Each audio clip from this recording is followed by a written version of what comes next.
What the fuck is up? Higher point of view here. It is your West Coast Packer backer. Here to discuss. Hey, the season is here, y'all. We ain't gotta wait no longer. No long as off season. No long as draft, pre-draft prep. No long as training camp, this, that, and the third. Motherfucking Sunday will be a game that matters. No preseason. It's motherfucking on and bracking now, y'all. So, welcome back to the motherfucking channel, man. I love y'all. I miss y'all. And, let's enjoy this season. Good, bad, or indifferent, y'all. You know, listen up, man. I'm so happy football is here. It is a big distraction for me. It's been a distraction for my whole life. I told y'all before, a lot of times Brett Favre done got me through some rough moments in life. Aaron Rodgers got me through some rough moments in life, and I expect the same for this offseason. I would like to thank the Packers for not having a drama-filled offseason this offseason, because higher point of view, and again, I wish I could just jump up here and talk about football to y'all, but, you know, I got to keep it real with y'all. Higher point of view has not had a, you know, great offseason, you know, full of deaths, full of drama, full of life-altering, you know, compromising situations and events, but it's all good. But I just wanted to tell you guys, for anybody who lost somebody out there, it's not the fucking end, okay? It feels bad, it's sad, we don't like to feel it, we don't like to hear it, but it's not the fucking end. A person such as myself likes to believe that it's the beginning. So, if we could have all these amazing things that we do and use and just channel to for fucking every day of our lives, like the invention of a chair, the invention of the wheel, the invention of airplanes, like all this shit that we really just take for granted, you gotta understand, if all that shit can be made on Earth, well, when the motherfucker died, that don't mean that it's the end. They go to the next realm, bro. They go to the afterlife, and they are able to help you and guide you, you know, where the fuck you need to be, you know, help you out, throw you signs in the day that'll make you feel better, make they remind you of them, you know what I'm saying? So again, when somebody dies, they're not gone, man. They're not gone. The body is gone, but the spirit is still here, okay?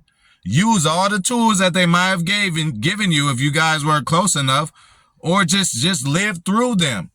If it was a favorite drink you knew they had, go on and drink that shit on a regular basis. Or every anniversary or some shit, you know?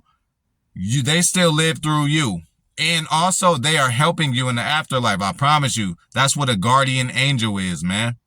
We got ancestors and family members that help us every day, you know?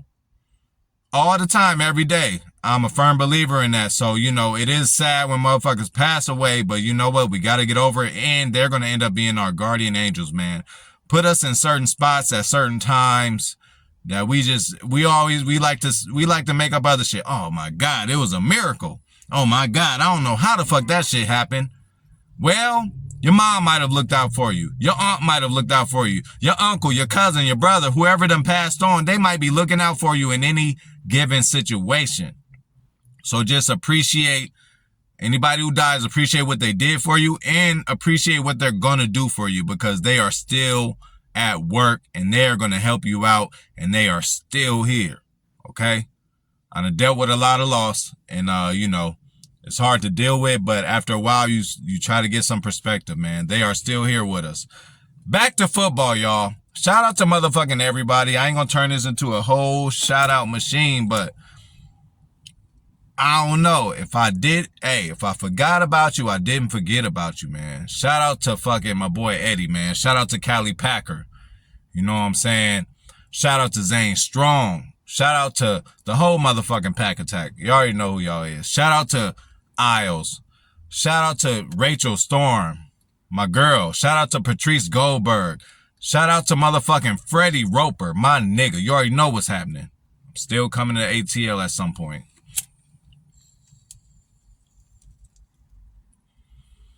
Shout out to my boy Daniel.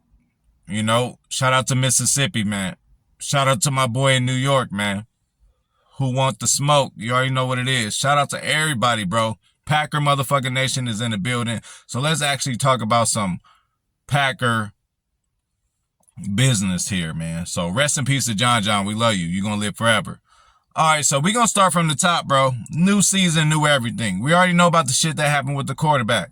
You know? We got a new QB1 in town now. And it's crazy, and it really makes me sick to my stomach because, you know, I wear the Packers on my sleeve. Wherever I go, motherfuckers know. If I'm at somewhere frequently, whether it's a restaurant, a certain grocery store around the area, a certain gas station around the area, after a while, when you see me you're going to know I'm a Packer fan eventually because I'm always draped up in the green and gold. So the number one question I'm getting tired of, and I can't believe motherfuckers is asking me, motherfuckers know I'm a Packer fan. I might have a Packer hat or a jacket or something on. Oh, who's the Packers quarterback this year? I can't believe I'm getting that question, y'all. Are y'all getting that question? What you mean, who the fuck is our quarterback? I used to just say Jordan Love, say his college and this and that, try to give his old background. But now I'm saying, you know what? You let me know next time you see me who the fucking Packers quarterback is. And that, what I mean by that is that I hope that J Love is coming out there and doing his thing, man. This is a new regime, man. We done been through a Brett Favre. We done been through an Aaron Rodgers. Most of these people, or most of y'all watching right now, that's all I've seen my whole Packer life. You know, I know we got a lot of older Packer fans, that follow me. Shout out to motherfucking Milto. Shout out to Easy Breezy. Shout out to my boy Matt, Crocodile Dundee. What's good with you, dog?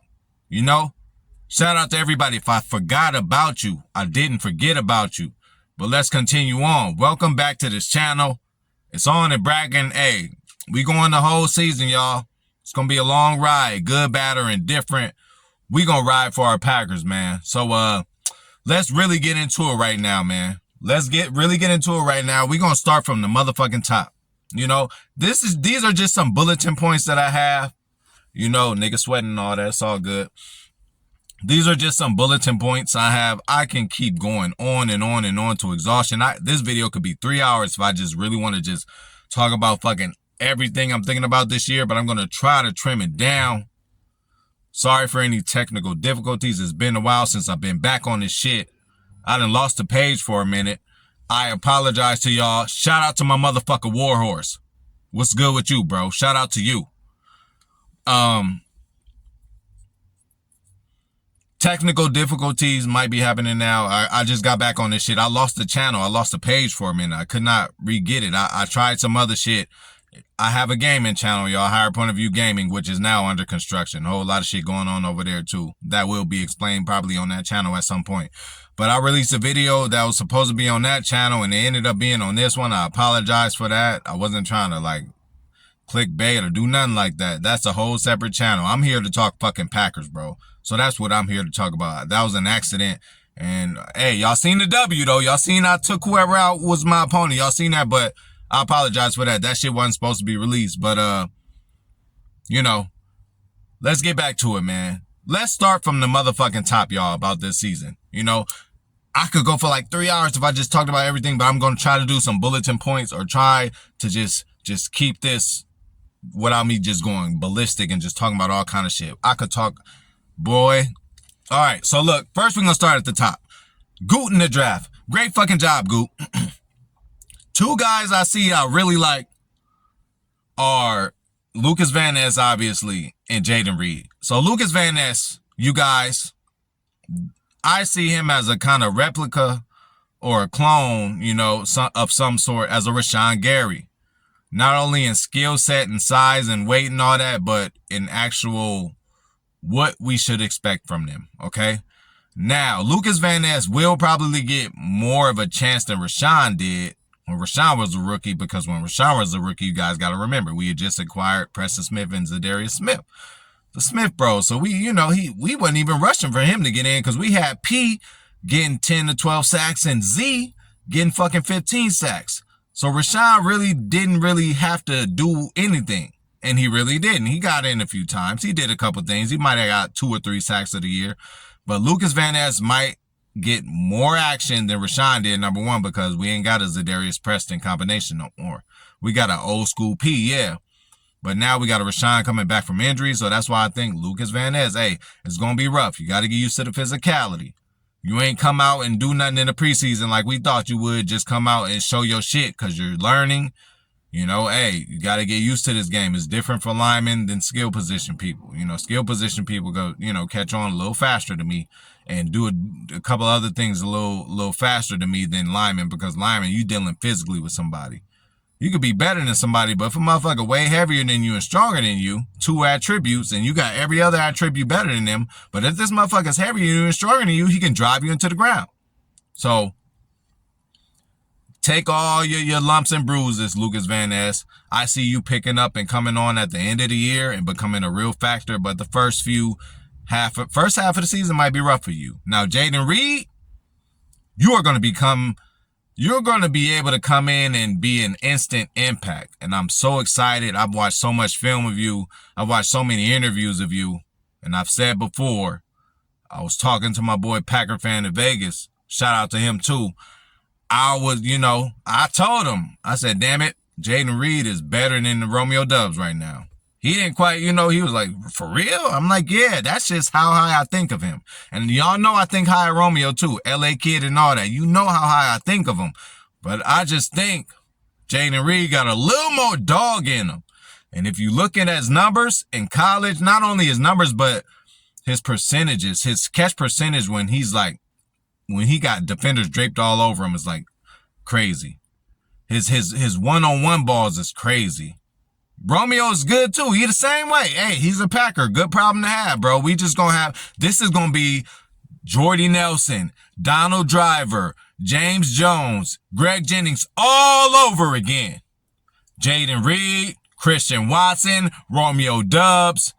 And hey, is Torrey going to step up and do it? Dubois going to step up and do it? Is somebody else going to step up and do it? I don't know. But we in good shape, man, for the next 2-3 years. That's all I'm going to talk about the draft. So now what we got to talk about is the motherfucking head man, Matt LaFleur. Is he a good coach or not, y'all? Do we know? All we know is that the outsiders, every time anybody talk about Matt LaFleur, oh, well, he had Aaron Rodgers. It makes his job easier. Oh, he had Aaron Rodgers. Well, now we no longer have Aaron Rodgers, so Matt LaFleur, you're going to have to coach your ass off, and you're going to have to show us what the fuck you got. All right?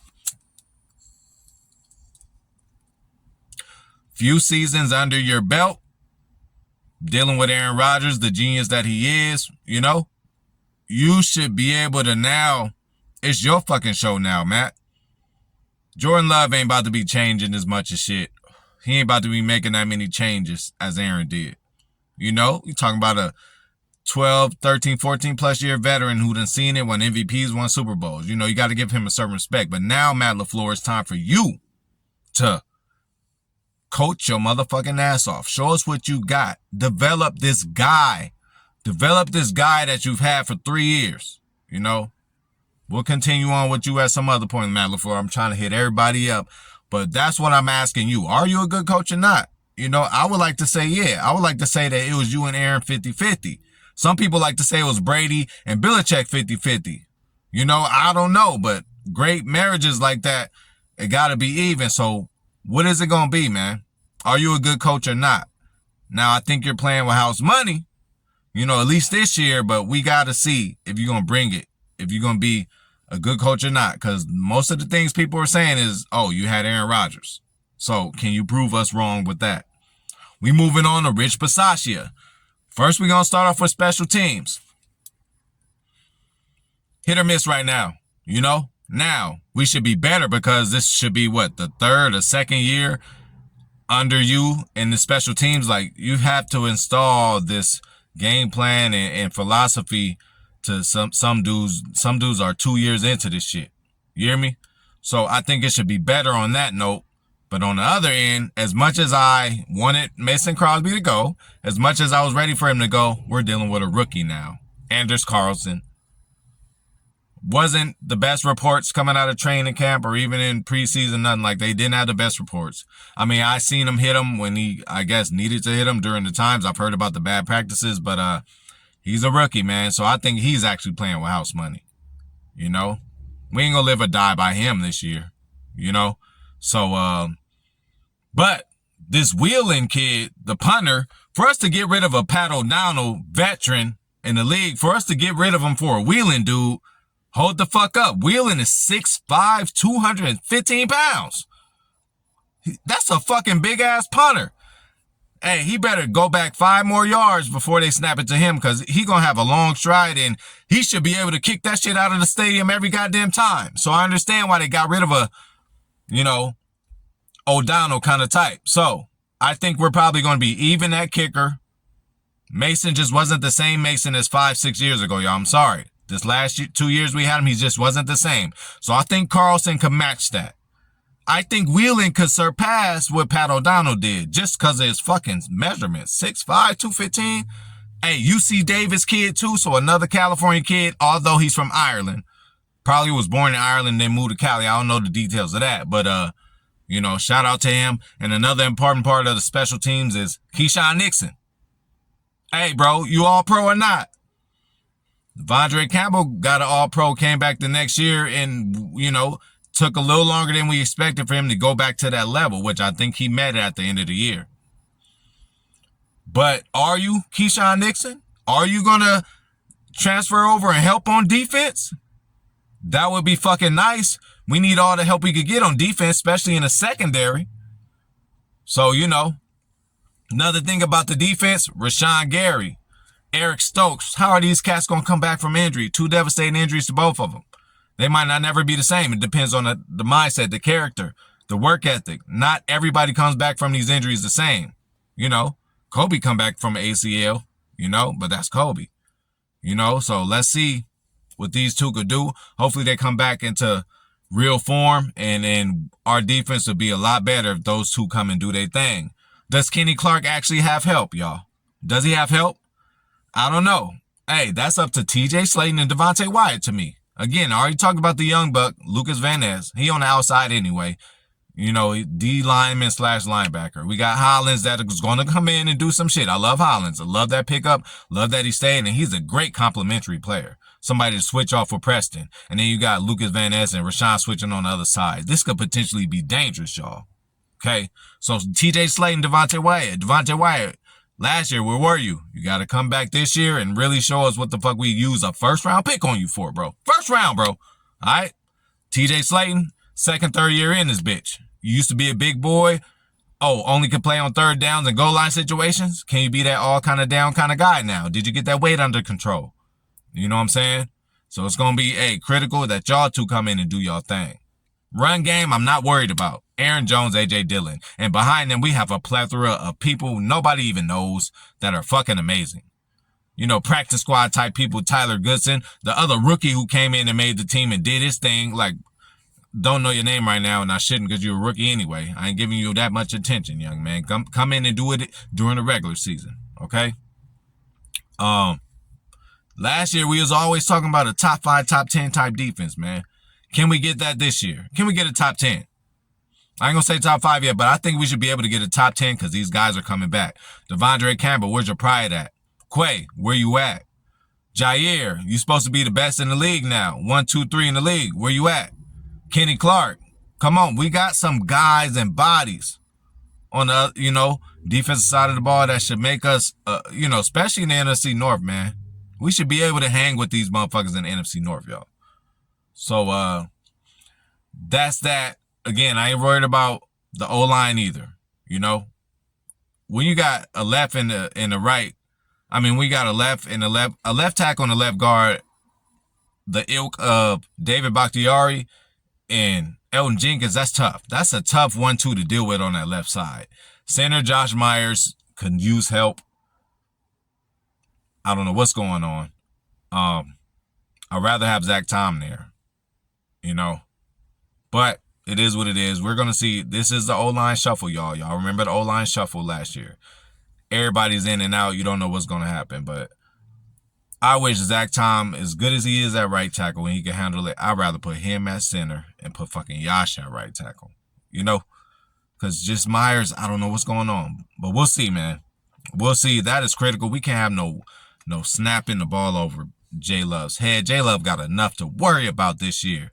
They're going to be blitzing the fuck out of him. All they know is 2 games last year, or from 2 years of film what they got on them. Against Philly a little bit, against Kansas City and Detroit. Like, y'all, they're going to blitz the fuck out of them. So, you know. But again, I ain't worried about the O-line. But I wish that little change would happen. But, you know, hopefully they also give, you know, Josh Myers a chance to prove himself. Now, I think Matt LaFleur and Rich Bisaccia are pretty much playing with house money. You know, they could do whatever this year and I think still have a job next year. Because they just promoted Rich Bisaccia to assistant head coach. Now, with that being said, Rich Bisaccia, I'm not talking about special teams. Assistant head coach, when it's a 4th down and 1, when it's a situation where the game's on the line, I better not just see Matt LaFleur and Jordan Love talking. You better be right there in both of their ears. When it's critical decisions to make in the game, you are the assistant head coach now. They promoted you to that. You need to be next to him and up his ass. Because what also that means is if Matt LaFleur slip up, you're going to be a shoe-in right there to at least be the interim head coach if this motherfucker does something crazy and get fired. I don't think it's going to be this year. Matt LaFleur is playing with house money this year. But Joe Barry, you are not. So Joe Barry, got all the tools, man. Been in this. The players, you know them 3-4 years in a game, Joe Barry. This is your last chance, bro. So you really need to go out there, come out with some decent game plans and don't do that prevent defense shit, man. You know, shout out to motherfucking Taylor Bell, bro. Taylor Bell dropping motherfucking, oh my God. Just all, every day, all day, every day. Throughout the whole summer, just keeping us with Packer content. Shout out to you for your hard work, bro. And you know, good things will come to you. Just keep motherfucking talking that shit, bro. You're doing a great job. I'm happy for you. So, yeah, man, that's all I got for the season. I'm just so excited for it. The Jordan Love era has begun. Welcome back to the channel, and we just about to get it in, man. I ain't gonna tell y'all, videos just about to be getting dropped. That's it. So stay motherfucking tuned. I'm out.